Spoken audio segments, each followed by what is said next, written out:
नमस्कार, आप देख रहे हैं न्यूज़ पीआर। मैं हूं आदेशपुरी। बिहार में बढ़ते हुए कोरोना मामले को देखते हुए बिहार सरकार ने स्कूल, कॉलेज और कोचिंग संस्थानों पर 11 तारीख तक जो बैन लगी थी उसे बढ़ाकर जो है 18 तारीख तक कर दिया है। आपको बता दें, इसके अलावा शाम 7 बजे तक सभी दुकानें बंद हो जाएंगी। 30 अप्रैल तक जितने भी धार्मिक स्थल हैं उन पर आवाजाही नहीं होगी। इसके साथ ही साथ सार्वजनिक जो भी परिवहन है उस पर 50% ही यात्री यात्रा कर सकते हैं। इसके बाद भी जो बताएं आपको, मॉल, रेस्टोरेंट ये सब पर पाबंदी नहीं लगाई गई। छात्र नेता दिलीप का कहना है कि ये जो नियम बनाए गए हैं ये भेदभावकारी हैं और शिक्षा को पीछे करने वाले हैं, छात्रों के भविष्य के साथ खिलवाड़ है। चलिए सुनते हैं दिलीप ने क्या कहा। नमस्कार दोस्तों, मैं दिलीप कुमार। दोस्तों, नीतीश सरकार ने कोरोना का बहाना बनाकर पहले तो 11 अप्रैल तक और अब 18 अप्रैल तक स्कूल, कॉलेज एवं कोचिंग संस्थानों को बंद करने का आदेश दिया है। तो सवाल उठता है कि क्या सिर्फ स्कूल, कॉलेज और कोचिंग में ही कोरोना फैलता है?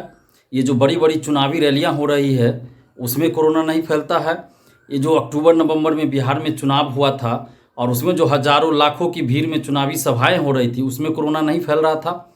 अगर भीड़ से कोरोना फैलता है, ये बात सही है, तो फिर चुनावी रैलियां क्यों हो रही है देश में? या फिर बिहार में जो चुनाव हुआ उसमें चुनावी रैलियां क्यों हो रही थी?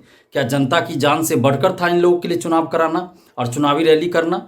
ये लोग वर्चुअल रैली भी कर सकते थे, या फिर जब कोरोना फैलता है भीड़ में तो चुनाव ही स्थगित कर देना चाहिए था, चुनाव ही नहीं कराना चाहिए था। क्योंकि चुनाव भी तो हो रहा है सरकार बनाने के लिए और जनता के फायदे के लिए, कि जनता के लिए अच्छा काम करे, इसलिए सरकार चुनी जाए।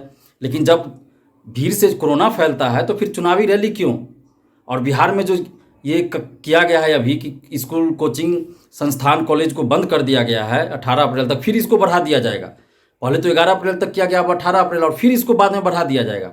और अभी आप देखिए कि सिनेमा हॉल नहीं बंद होगा। सिनेमा हॉल में 50% तक दर्शक रख सकते हैं और सिनेमा हॉल चालू रहेगा।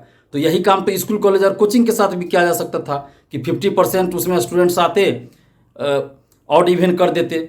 जो भी करना था 50% स्टूडेंट्स आते और कोचिंग संस्थान, स्कूल, कॉलेज चलता रहता। और वहाँ तो ज़्यादा इस सब के मामले में नियम कानून का पालन किया जाता है, शिक्षकों द्वारा करवाया जाता है, छात्रों द्वारा खुद नियम कानून का पालन किया जाता है। तो फिर स्कूल, कॉलेज और कोचिंग संस्थान को ही क्यों बंद किया गया? और दूसरी तरफ नीतीश सरकार ये आदेश देते हैं, उनका बैठक चलते रहता है, मीटिंग चलते रहता है, और दूसरी तरफ देखिए कि उनके ही मंत्री, उनके ही उप मुख्यमंत्री हजारों की भीड़ में सभा को संबोधित करते रहते हैं। कहीं स्वागत समारोह चलते रहता है और वहाँ न मास्क लगा रहता है, खुद मंत्री जी के मुंह पे भी मास्क नहीं रहता है, और भीड़ में जो लोग शामिल हैं उनके मुंह पे भी मास्क नहीं लगा रहता है। तो ये एक ही सरकार में दो तरह की नीति क्यों चल रही है? और सरकार के लोग ही इस नियम का पालन क्यों नहीं कर रहे हैं? जब सरकार ने, नीतीश सरकार ने ये नियम बनाया, कानून बनाया कि कोरोना के लिए जो भी निर्देश दिए हैं तो उनका पालन जब जनता को करना है, शिक्षण संस्थानों को करना है, छात्रों को करना है, तो फिर उनके मंत्री और विधायकों को नहीं करना है क्या? इनके मंत्री सुमित कुमार सिंह, अशोक चौधरी, उप मुख्यमंत्री तारकिशोर प्रसाद, रेणु देवी, बीजेपी के प्रदेश अध्यक्ष संजय जायसवाल, आप देख लीजिए, उनका फेसबुक पे ही चेक कर लीजिए आप। रोज़ कहीं ना कहीं हजारों की भीड़ में रहते हैं बिना मास्क के, और 2 गज की दूरी भी नहीं रहती है, और वहाँ रहते हैं। और पब्लिक जो रहती है उनके मुंह पे भी मास्क नहीं रहता है, तो वहाँ पे कोरोना नहीं फैलता। उन पे कार्रवाई क्यों नहीं की जा रही है? अभी आपको नॉर्वे की प्रधानमंत्री एक बर्थडे पार्टी में शामिल हुई, तो वहाँ कोरोना के चलते ये नियम बनाया गया है कि बर्थडे पार्टी में 10 लोग ही शामिल हो सकते हैं, लेकिन वहाँ 13 लोग शामिल हो गए थे। उस वजह से नॉर्वे की प्रधानमंत्री पे 1,75,000 का जुर्माना लगाया गया है। तो फिर बिहार में ऐसा क्यों नहीं किया जा सकता है? जब छात्र कोचिंग में पढ़ने चले जाते हैं, शिक्षक पढ़ा रहे होते हैं, तो उनको आप जेल भेज दे रहे हैं। लेकिन आप ही के मंत्री जो बार बार इसका उल्लंघन कर रहे हैं, रोज कहीं ना कहीं सभा सम्मेलन कर रहे हैं हजारों की भीड़ में, वो भी बिना मास्क के और सोशल डिस्टेंसिंग का पालन किए बिना, तो फिर इन पे कोई कानूनी कार्रवाई क्यों नहीं हो रही है? क्या देश का कानून और बिहार का कानून नेताओं के लिए अलग है, मंत्रियों के लिए अलग है, और छात्र, युवाओं और आम जनता के लिए अलग है? जब हम लोग आंदोलन करते हैं छात्र हित के लिए, कहीं धांधली होती है प्रतियोगी परीक्षा में तो उसके खिलाफ जब, या पेपर लीक की जांच के लिए हम लोग आंदोलन करते हैं, तो उसमें कहा जाता है कि कोविड-19 के नियमों का उल्लंघन किया गया, प्रोटोकॉल का उल्लंघन किया गया, कोरोना फैला रहा है, तो हम लोग को जेल भेज दिया जाता है। और ये जो नेता और मंत्री जो आपके कर रहे हैं नीतीश जी, तो वो लोग कोरोना नहीं फैला रहे, उन पर कोई कानूनी कार्रवाई नहीं होनी चाहिए। और ये जो उस जिला के संबंधित जिलाधिकारी और एसएसपी, एसपी महोदय लोग जो हैं, तो उनको क्या ये सब नज़र नहीं आ रहा है? ये सब सिर्फ छात्रों पे ही कानूनी कार्रवाई करने के लिए उन लोग को नज़र आता है क्या? इसके लिए अलग से कोई कानून बनाना पड़ेगा तब ये लोग को पता चलेगा। तो ये सिर्फ और सिर्फ पब्लिक को मूर्ख बनाया जा रहा है। आप देखिए कि प्रधानमंत्री, हमारे देश के जो प्रधानमंत्री हैं, वो रोज़ लाखों की भीड़ में 8-10 चुनावी सभा को संबोधित करते हैं और शाम को आपातकालीन बैठक करते हैं मुख्यमंत्रियों के साथ वीडियो कॉन्फ्रेंसिंग के जरिए कोरोना को लेके, और लंबा लंबा भाषण देते हैं। और दूसरी तरफ हमारे नीतीश जी भी वही करते हैं। हमको तो लगता है कि नीतीश जी को लगता है एक दिन पहले रात में कोरोना के साथ ये मीटिंग करते हैं और कोरोना इनको बता देता है कि हम स्कूल, कॉलेज और कोचिंग संस्थानों में ही जाएंगे।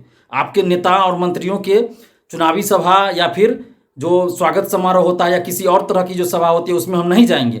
और यही वजह है कि नीतीश सरकार नया नया फरमान जारी कर देते हैं और वो सिर्फ आम जनता पे लागू होता है, छात्र युवाओं पे लागू होता है, शिक्षण संस्थानों पे लागू होता है। कहा भी गया है कि किसी राज्य या देश में लंबे समय तक शासन करना हो तो वहाँ की शिक्षा व्यवस्था को पूरी तरह ध्वस्त कर दीजिए, और यही काम नीतीश जी कर रहे हैं और देश में भी हो रहा है। यही काम केंद्र सरकार द्वारा भी किया जा रहा है। आप देखिए, एक तरफ बिहार के प्रतियोगी परीक्षा में धांधली पे धांधली हो रहे, पैसा लेके सीट बेचा जा रहा है, तो दूसरी तरफ कोरोना के नाम पे कोचिंग संस्थान ये सब बंद किया जा रहा है, स्कूल कॉलेज बंद किया जा रहा है। तो फिर सिनेमा हॉल में जब कोरोना नहीं जाता है, जहाँ सिनेमा हॉल खोलने की इजाज़त नीतीश सरकार ने दिया है, तो फिर क्यों ना सिनेमा हॉल में ही स्कूल कॉलेज खोल दिया जाए, कोचिंग संस्थान खोलने की अनुमति दे दिया जाए, क्योंकि कोरोना तो सिनेमा हॉल का नाम देख के ही बाहर भाग जाएगा, वहाँ अंदर जाएगा ही नहीं। तो यही किया जाए, नीतीश जी को यही करना चाहिए। ये सिर्फ और सिर्फ इसलिए किया जा रहा है कि बिहार और देश के छात्र युवा पढ़ाई न कर सके, इनको नॉलेज ना हो, ये विवेकशील ना बने, ताकि आगे चल के ये सरकार की गलत नीतियों का विरोध न करे, सरकार के खिलाफ न बोल पाए, सरकार कुछ भी गलत करती रहे, ये लोग चुपचाप सहते रहे, सुनते रहें और विरोध में आवाज़ न उठा सके। इसी वजह से ये किया जा रहा है। आप देखिए, होली के बाद 66वीं बीपीएससी में जो पेपर लीक हुआ उसको लेके, दरोगा बहाली में जो धांधली हुई, टाइगर जंप पे रोक लगा उसको लेके, बीएसएससी में जो रिजल्ट में गड़बड़ी हो रही है उसको लेके छात्र आंदोलन करने वाले थे, हम लोग एकजुट हो रहे थे, आंदोलन करने वाले थे। कहीं ना कहीं ये भी उनके मन में होगा कि छात्र लोग एकजुट हो रहा है, आंदोलन करने वाले हैं, तो चलो कोरोना का बहाना बना के छात्र को एकजुट ही ना होने दे और कोचिंग संस्थान, स्कूल, कॉलेज को बंद कर दिया जाए। तो अब आप लोग को भी सोचना होगा कि ये नीतीश सरकार और ये कोई भी सरकार कब तक तानाशाही रवैया अपनाएगी और कब तक लोगों को बेवकूफ़ बनाएगी। तो इसके खिलाफ आपको आवाज़ उठानी पड़ेगी, नहीं तो इसी तरह ये तानाशाही रवैया अपनाते रहेंगे और हर समय ये अपनाते रहेंगे।